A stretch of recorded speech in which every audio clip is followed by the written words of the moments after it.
नमस्कार, उत्तर प्रदेश के बुलेटिन में आप सभी का स्वागत है। आप सभी के साथ हाजिर हूं मैं कंचन। शुरुआत करेंगे बुलेटिन की इस वक्त की बड़ी और अहम खबर के साथ, जो कि सीधा लखनऊ से आ रही है। सपा ने की योगी सरकार से मांग, पुरानी पेंशन बहाली की मांग। सूखाग्रस्त क्षेत्रों का सर्वे कराए सरकार। विधानसभा में धरना देंगे सपा कार्यकर्ता। 5 दिवसीय धरना प्रदर्शन करेंगे कार्यकर्ता। सपा विधानमंडल दल के मुख्य सचेतक का बयान, मुख्य सचेतक मनोज कुमार पांडे का बयान। सपा के चुनाव चिन्ह पर लड़ेंगे निकाय चुनाव। बड़ी खबर इस वक्त की टीवी स्क्रीन पर। तो सूखाग्रस्त क्षेत्रों का सर्वे कराए सरकार। सपा विधानमंडल दल के मुख्य सचेतक का बयान ये सामने आया है। बड़ी खबर इस वक्त टीवी स्क्रीन पर आपको दिखा रहे हैं। सपा ने की योगी सरकार से मांग। सूखाग्रस्त क्षेत्रों का सर्वे कराए सरकार। बड़ी खबर।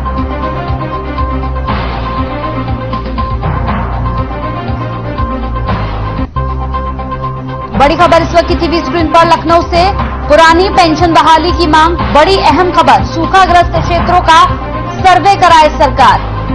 सपा विधानमंडल दल के मुख्य सचेतक का बयान सामने आया है। बड़ी खबर इस वक्त की, बड़ी ब्रेकिंग खबर हर खबर पर। लखनऊ से बड़ी खबर। सपा ने की योगी सरकार से मांग, पुरानी पेंशन बहाली की ये मांग है। जहां सूखाग्रस्त है, सूखाग्रस्त क्षेत्रों का सर्वे कराने के लिए भी मांग की गई है सरकार से। साथ ही साथ बता दें कि मुख्य सचेतक मनोज कुमार का यह बयान सामने आया है। उन्होंने कहा है कि सर्वे कराया जाए, जहां सूखाग्रस्त क्षेत्र हैं उन तमाम सूखाग्रस्त क्षेत्रों का भी सर्वे होना चाहिए। बड़ी खबर। तो तस्वीरें भी हम आपको दिखा रहे हैं टीवी स्क्रीन पर। बड़ी खबर है, ये बयान इनका सामने आया है। सपा ने की योगी सरकार से बड़ी अहम मांग।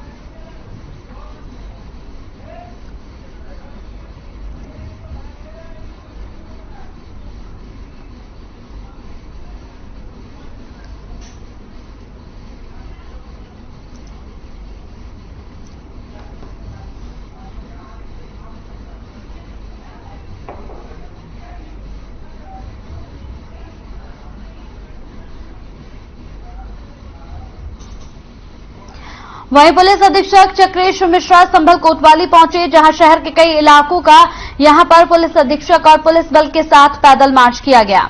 बता दें कि पुलिस टीम ने शहर के बाजारगंज, अंजुमन तिराहा, अस्पताल चौराहा, शंकर कॉलेज की सड़कों पर यहां मार्च निकाला। इस दौरान पुलिस अधीक्षक चक्रेश मिश्रा ने बताया कि जनता के बीच से फैली अफवाहों को लेकर पैदल मार्च किया गया और शहर में अफवाह फैलाने वालों के खिलाफ कार्रवाई की जाएगी।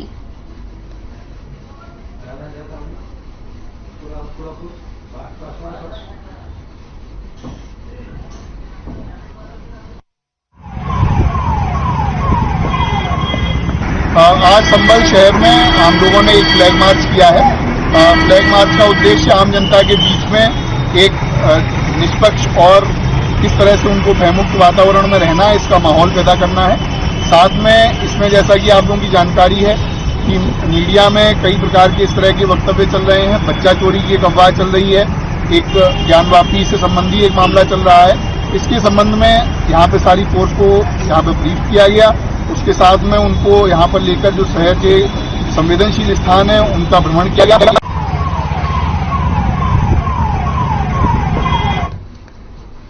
तो संभल में बेटे के हथियारों पर कार्रवाई नहीं होने की वजह से पीड़ित परिवार ने यहां एसपी कार्यालय के सामने धरना प्रदर्शन किया। पीड़िता का आरोप है कि बीते दिनों उनके बेटे जुनैद की हत्या कर दी गई थी, जिसमें आरोपियों के खिलाफ अभी तक कोई कार्रवाई नहीं की गई है।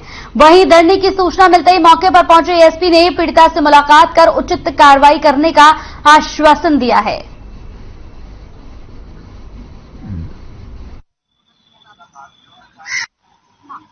हम जो जाने का हमने प्लान किया, प्लान के वजह जाने का हमने प्लान कर लिया। इससे भी पुलिस पहुंच गई। पुलिस ने क्या प्लान हमारा रुकवा दिया। बोले हम जो तुम्हारी पूरी कार्रवाई करेंगे और इन लोगों को गिरफ्तार करेंगे, जेल भेजेंगे। हमने उनकी बात मान ली। बोले ठीक है सर, आप गिरफ्तार करो उन्हें। तो उन्होंने 6 लोग गिरफ्तार करे। गिरफ्तार करने के बाद में आज तक उनका कोई चालान नहीं करा। चालान करने के बावजूद फिर क्या बोले वहां पे एसपी साहब के साथ वहां पे बयान दो।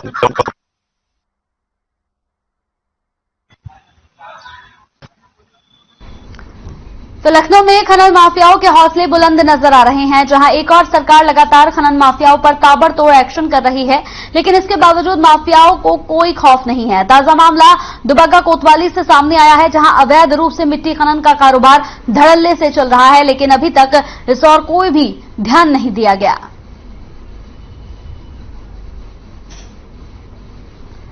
तो खनन माफियाओं के हौसले लगातार बुलंद नजर आ रहे हैं। अवैध रूप से चल रहे मिट्टी के खनन तस्वीरों में भी आप देख सकते हैं, अवैध रूप से यहां पर मिट्टी खनन चल रहा है। सबसे बड़ी बात है कि पुलिस मूक दर्शक बनी हुई है। रास्तों पर हर चौराहे पर पुलिस खड़ी होती है, ट्रैफिक पुलिस खड़ी होती है, लेकिन इसके बावजूद भी किसी ने न इन लोगों को रोकते हैं, न इन लोगों से जांच पड़ताल की जाती है। बड़े ही खुले तौर पर धड़ल्ले से मिट्टी खनन का कार्य लगातार चल रहा है, लेकिन इस और कोई भी शासन प्रशासन का नुमाइंदा ध्यान नहीं दे रहा।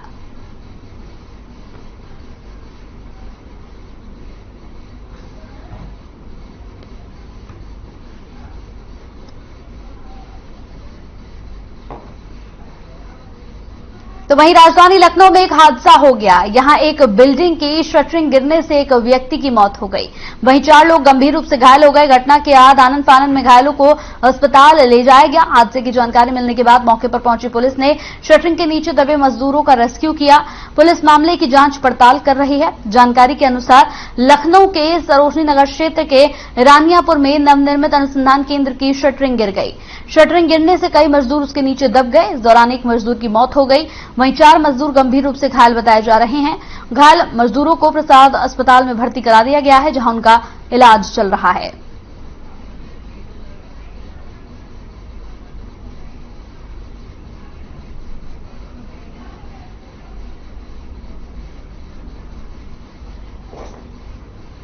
वहीं पीलीभीत में दुष्कर्म के बाद दलित किशोरी को 2 युवकों ने जिंदा जला दिया। किशोरी को गंभीर हालत में पीलीभीत के जिला अस्पताल में भर्ती कराया गया, जहां डॉक्टरों ने उसकी हालत को गंभीर देखते हुए लखनऊ ट्रॉमा सेंटर रेफर कर दिया।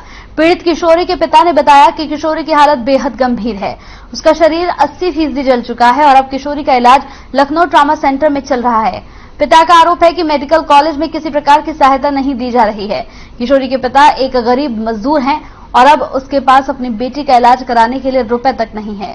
पीड़ित पिता ने मुख्यमंत्री योगी आदित्यनाथ से गुहार लगाई है कि वो अपनी बेटी के इलाज के लिए मदद करें।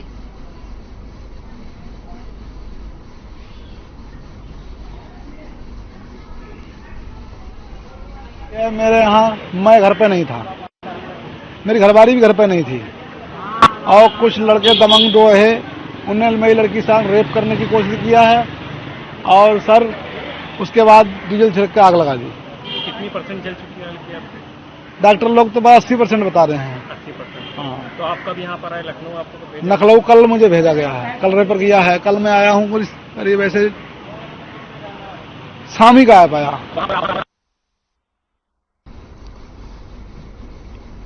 तो आपको बता दें कि पूरा मामला लखनऊ से है। किशोरी से सामूहिक दुष्कर्म का पूरा मामला है। बताते चले कि किशोरी की हालत काफी गंभीर बताई जा रही है। किशोरी के पिता ने खुद ये बयान दिया है कि उनकी बेटी लगभग 80% जल चुकी है, लेकिन 20% अभी भी जान बाकी है, इलाज चल रहा है।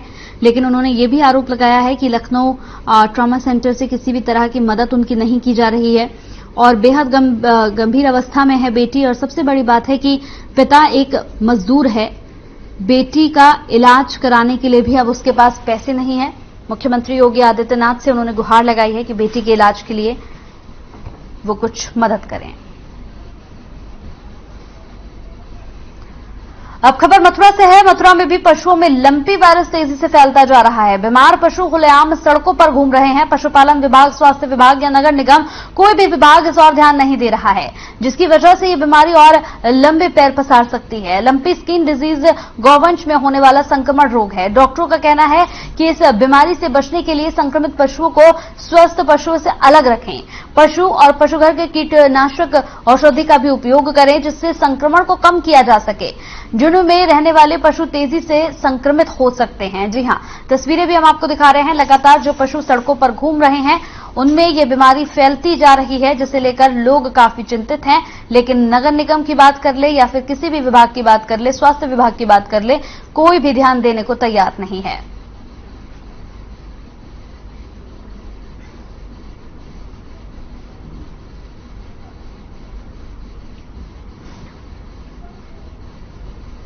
तो वहीं हमीरपुर बस अड्डे से 4 घंटे तक रात के लिए बस न मिलने पर रात 9 बजे यात्रियों का सब्र टूट गया और उन्होंने बस रोककर सड़क जाम कर दी। इससे करीब 2 किलोमीटर तक ट्रकों और अन्य वाहनों की लाइन लग गई। हंगामे के बाद मौके पर पहुंची पुलिस ने यात्रियों को समझाया, जिसके बाद वो सड़क से हटे। इसके 15 मिनट बाद यातायात बहाल हो सका। एक यात्री ने बताया कि यहां बस की समस्या बनी ही रहती है। बस अड्डा अव्यवस्थाओं से जूझ रहा है। स्टाफ की कमी के चलते रूट पर बसों के संचालन में भी काफी दिक्कतें आ रही हैं।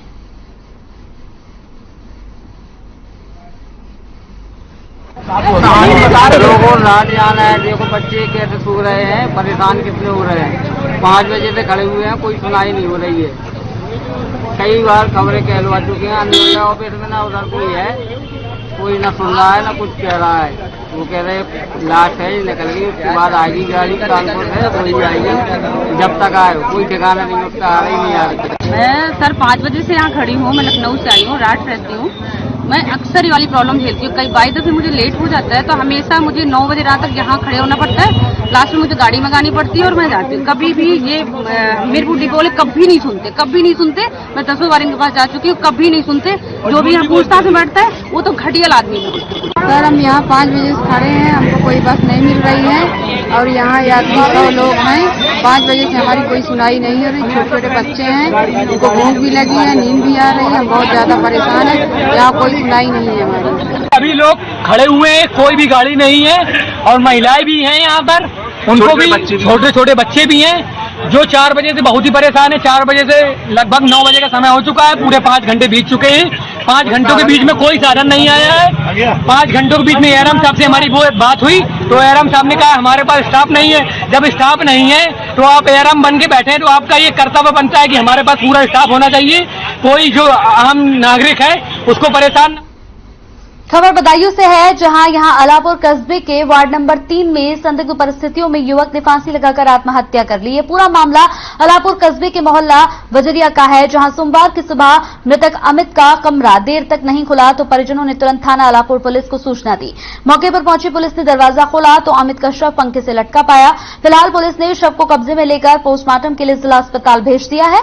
जानकारी के मुताबिक मृतक अमित की पत्नी और उसका 1 साल का बेटा अपनी मां के साथ मायके चले गए थे, जिससे मृतक काफी दुखी था। तो गांव से जो आया मिला तो अभी उन्होंने चालान फोन किया था कि किवाड़ नहीं खोल रहे हैं, तो अभी पुलिस को बुलाया तो किवाड़ खोल के देखा तो अभी पता। ये कौन है आपके जो फांसी लगाई? भतीजा है। भतीजा क्या नाम है इनका? अमित। पापा का नाम इनके? रामनिवास। वार्ड नंबर कौन सा है? Ward number 3। क्या काम करते हैं ये? वेल्डिंग की दुकान है इनकी। अच्छा। बच्चे वगैरह हैं? शादी होती? हाँ, इनका एक बच्चा है। अच्छा, एक बच्चा। कितना समय हुआ शादी के? शादी को तो 4-5 साल।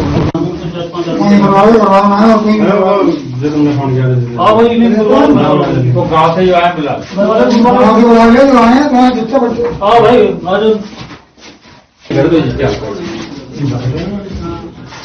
यहाँ कोई नहीं है। वहीं ज्ञान व्यापी श्रृंगार गौरी केस में वाराणसी की जिला अदालत ने अपना फैसला सुनाया। जज ए.के. विश्वेश ने अपना फैसला हिंदू पक्ष के हक में सुनाया। कोर्ट ने माना कि हिंदू पक्ष की याचिका सुनने के लायक है। वहीं अदालत ने मुस्लिम पक्ष की याचिका को खारिज कर दिया, जिसमें दलील ये थी कि ज्ञान व्यापी पर 1991 का वर्शिप एक्ट लागू होता है, यानी ज्ञान व्यापी के स्वरूप से छेड़छाड़ नहीं की जा सकती। कोर्ट ने इस दलील को खारिज कर दिया है। अब मामले में हिंदू पक्ष की याचिका पर आगे सुनवाई का रास्ता साफ हो गया है। मामले में 22 सितंबर को अगली सुनवाई होगी और अब उस सर्वे का वीडियोग्राफी पर भी सुनवाई होगी, जिसमें हिंदू पक्ष ने शिवलिंग मिलने का दावा किया था, जिसे मुस्लिम पक्ष फुआरा बता रहा है।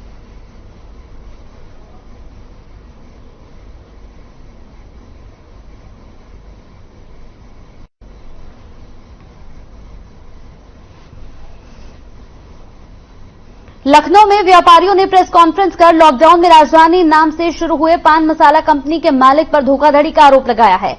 व्यापारियों के अनुसार पान मसाला पूरी तरीके से फर्जी है।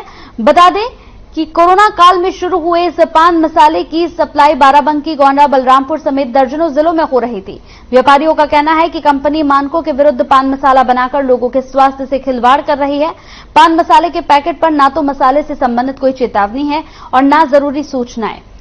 व्यापारियों का आरोप है कि पैकेट के अंदर दुकानदारों को आकर्षित करने के लिए कूपन स्कीम शुरू की गई थी। लाखों रुपए का माल बिकने के बाद कंपनी मालिक ने व्यापारियों के साथ धोखाधड़ी की है।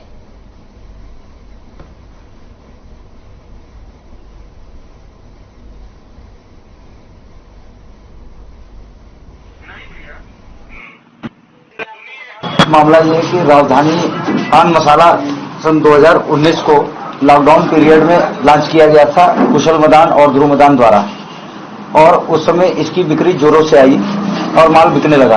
कंपनी द्वारा इसमें कुछ इनामी कूपन डाले गए इसकी बिक्री बढ़ाने के लिए, जैसे कि कैश कूपन और कुछ गिफ्ट आइटम, जो कि कंपनी की स्कीम जब खत्म हुई और बाजार द्वारा हमें ये कूपन वापसी आने लगे तो कंपनी मालिक इसे लेने से इनकार कर इसे नकली घोषित कर गया, जिसकी हमने उस समय भी वार्ता की थी। तो उसमें हमको डिले कर दिया गया कि हम आपका हिसाब करते हैं और आश्वासन देते हुए कि आप काम करिए, हम आपका हिसाब करवाते हैं।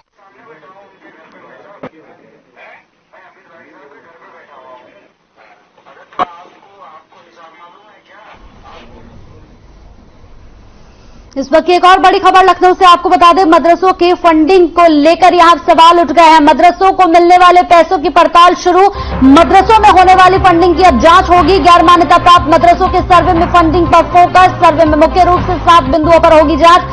सर्वे पूरा कर 25 सितंबर तक देनी होगी रिपोर्ट। बड़ी खबर इस वक्त की, गैर मान्यता प्राप्त जो भी मदरसे हैं इन पर अब पूरा ध्यान दिया जाएगा। बड़ी खबर इस वक्त की टीवी स्क्रीन पर आपको दिखा रहे हैं। मदरसों की फंडिंग को लेकर सवाल उठ रहे हैं। मदरसों को मिलने वाले पैसों की अब पड़ताल शुरू होगी।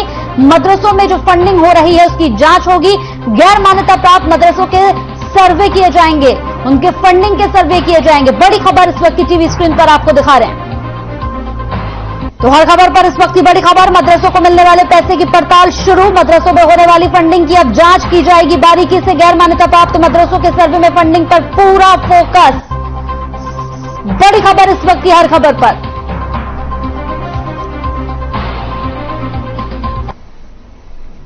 वहीं मथुरा के गोवर्धन में विद्यापीठ स्कूल की बस अनियंत्रित होकर खाई में पलट गई। इसी बीच गनीमत की बात यह रही कि कोई बड़ा हादसा नहीं हुआ। हादसे के बाद बच्चों में चीख पुकार मच गई। बच्चों का शोर सुनकर मौके पर लोगों की भीड़ जुट गई, जिसके बाद लोगों ने बच्चों को सुरक्षित बस से बाहर निकाल लिया। वहीं मौके पर मौजूद ग्रामीणों ने बताया कि इससे स्कूल के ड्राइवर की बड़ी लापरवाही है। दरअसल गाड़ी ओवर स्पीड में थी, जिसकी वजह से बड़ा हादसा हुआ, लेकिन गनीमत यह रही कि बच्चों को चोट नहीं आई है। वहीं मामला गोवर्धन थाने के अंतर्गत ग्राम पाडल मेन चौराहे का बताया जा रहा है।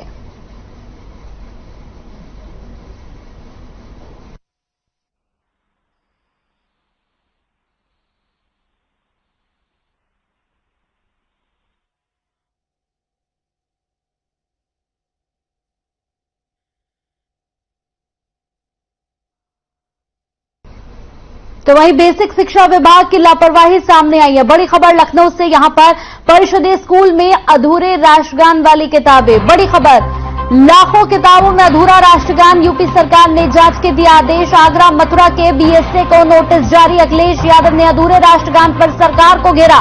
ट्वीट कर सरकार की मंशा पर उठा दिए हैं सवाल। बड़ी खबर लखनऊ से आ रही है, आपको बताते चले बड़ी अहम खबर हर खबर पर। बेसिक शिक्षा विभाग की लापरवाही यहां पर सामने आई है। बीएससी की लापरवाही, परिषदीय स्कूल में अधूरे राष्ट्रगान की किताबें, लाखों किताबों में अधूरा राष्ट्रगान। अखिलेश यादव ने अधूरे राष्ट्रगान पर सरकार को घेरा। ट्वीट कर सरकार की मंशा पर यहां उठाए तमाम सवाल।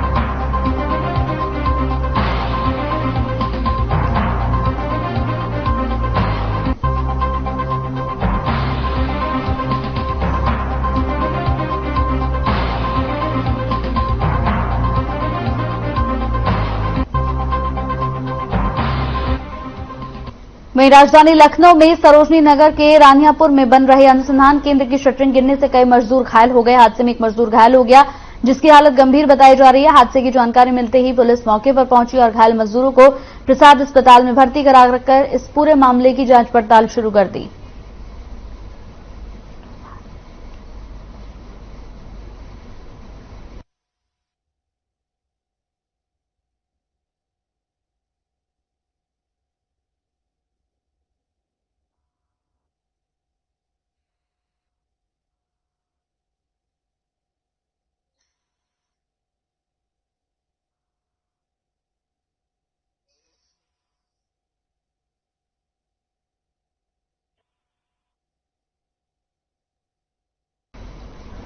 तो राजधानी लखनऊ में लग्जरी गाड़ियों के चोरी का मामला थमता हुआ नजर नहीं आ रहा है। चोरों का आतंक लगातार बना हुआ है।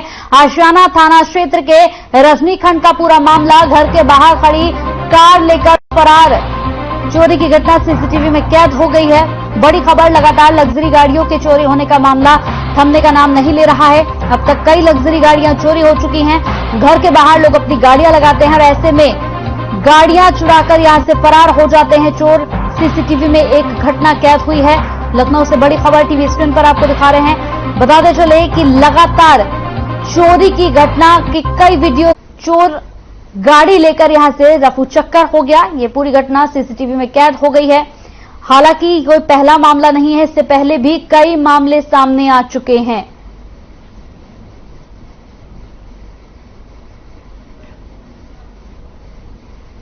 तो लखनऊ में लग्जरी गाड़ी चोरों का आतंक लगातार बढ़ता जा रहा है। देखिए, बड़े आराम से चोर गाड़ी को स्टार्ट करता है और यहां से गाड़ी लेकर रफू चक्कर हो जाता है। बड़ी खबर।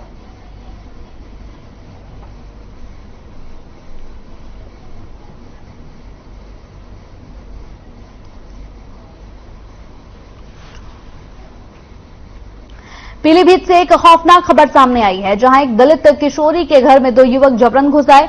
दोनों ने यहां पर दुष्कर्म किया और इसके बाद उसके ऊपर डीजल डालकर आग लगा दी। किशोरी का शरीर 80% जल गया है। अस्पताल पहुंचने पर उसकी गंभीर हालत को देखते हुए लखनऊ ट्रॉमा सेंटर रेफर कर दिया गया। घटना के 3 दिन बाद किशोरी को होश आने पर मुकदमा दर्ज कर जांच की जा रही है। पीड़िता के पिता ने बताया कि मेडिकल कॉलेज में किसी भी प्रकार की सहायता नहीं दी जा रही है।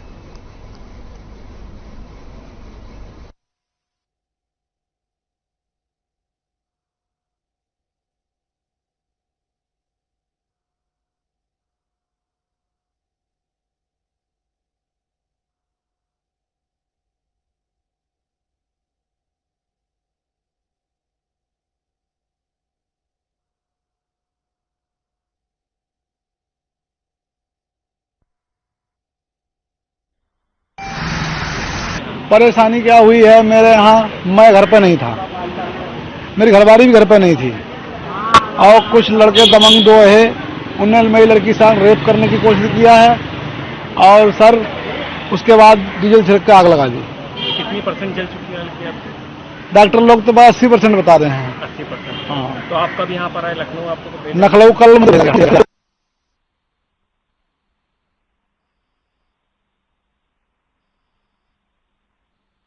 चलिए, इसी बीच इस वक्त एक और बड़ी खबर लखनऊ से आ रही है। राम भक्तों का इंतजार जल्द होगा खत्म। नए साल में मकर संक्रांति के दिन विराजमान होंगे रामलला। श्री राम जन्मभूमि तीर्थ क्षेत्र ट्रस्ट ने जताई सहमति। राम जन्मभूमि परिसर में 7 और मंदिर बनाए जाएंगे। बजट 400 करोड़ से बढ़ाकर 1800 करोड़ कर दिया गया है। महासचिव चंपत राय ने दी जानकारी। बड़ी खबर। तो टीवी स्क्रीन पर इस वक्त की बड़ी खबर, राम भक्तों का इंतजार खत्म हो रहा है। मकर संक्रांति के दिन विराजमान होंगे रामलला। श्री राम जन्मभूमि तीर्थ क्षेत्र ट्रस्ट ने इसकी सहमति दे दी है। राम जन्मभूमि परिसर में अब और मंदिर बनाए जाएंगे। 400 करोड़ से बढ़ाकर इसका बजट कर दिया गया है 1800 करोड़। जी हां, 1800 करोड़ इसका बजट कर दिया गया है।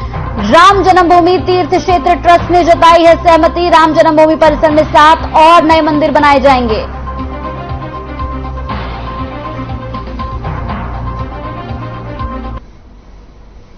ट्रैफिक व्यवस्थाओं को सुधारने के लिए कमिश्नरेट पुलिस ने पैदल मार्च किया और सुरक्षा का जायजा लिया। बताया जा रहा है कि कई बार ट्रैफिक समस्याएं खत्म नहीं हो पाती, जिसको लेकर कमिश्नरेट पुलिस ने पैदल मार्च किया। बताते चले कि चारबाग के ब्रिज में लोगों को सड़क पार करने में काफी परेशानी होती है और यही वजह है कि यहां पर वेरिएटिंग को पार करने वक्त ही कई हादसे भी हो जाते हैं। साथ ही साथ आपको बताते चले कि ऑटो रिक्शा भी सवारियों का इंतजार करते हैं, जिससे कि चारबाग पर लगातार जाम की स्थिति बनी रहती है।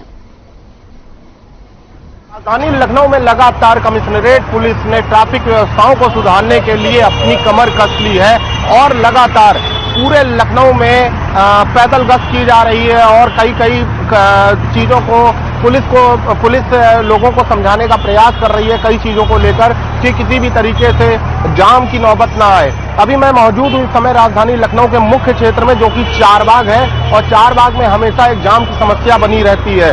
लेकिन अगर हम बात करें कि पुलिस महकमे के बहुत ज्यादा मजबूत होने के बाद और पैदल गश्त के बाद हर समय मुमकिन नहीं है कि व्यवस्थाओं को सुधारा जा सके, क्योंकि कुछ ना कुछ त्रुटियां हो जाती हैं। जैसे कि आप देख सकते हैं मेरे पीछे ये एक ब्रिज बना हुआ है, जो कि सरकार ने पूंजी लगाकर बनाया, जिससे यहाँ पर उस सड़क पार करने के लिए लोग इसका इस्तेमाल कर सकें और जाम की समस्या कम हो। लेकिन कहीं ना कहीं एक कारण आता है कि आप जिस तरह देख सकते हैं कि जो मेट्रो सिटीज हैं, जैसे कोलकाता हो गया, दिल्ली हो गया, और भी कई मेट्रो सिटीज हैं जिसमें लखनऊ का भी नाम आता है, तो कहीं ना कहीं वो अपने तर्क पे चल रही हैं, जिससे वहां जाम की समस्याएं काफी कम आती हैं। जैसे आप देख सकते हैं कि ये बैरिगेटिंग है, इस बैरिगेटिंग के चलते हुए ये लोग उधर दिखाएंगे कैमरामैन से कि लोग इस तरह सड़क पार करते हैं और यहां से निकलते हैं, जिससे कहीं ना कहीं ट्रैफिक व्यवस्था को लेकर एक समस्या का सामना लोगों को करना पड़ता है, क्योंकि चारबाग से लोग बाहर निकलते हैं और साधन ढूंढने का प्रयास करते हैं। इस कारण से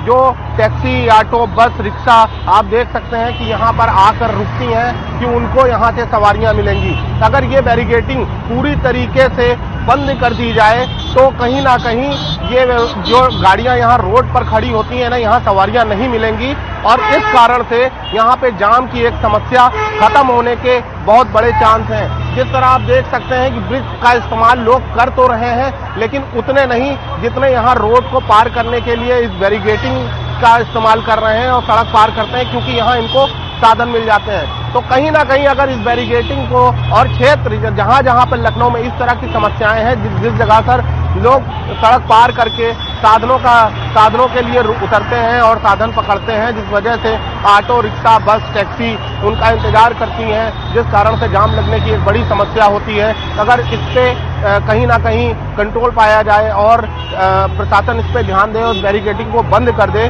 तो कहीं ना कहीं ये जो जाम की समस्या है, इससे कहीं ना कहीं चारबाग जैसी जगह को एक बड़ा चलिए इसी के साथ उत्तर प्रदेश के बुलेटिन में मेरे साथ इतना ही। देश और दुनिया की तमाम खबरों के लिए आप बने रहिए हर खबर के साथ। नमस्कार।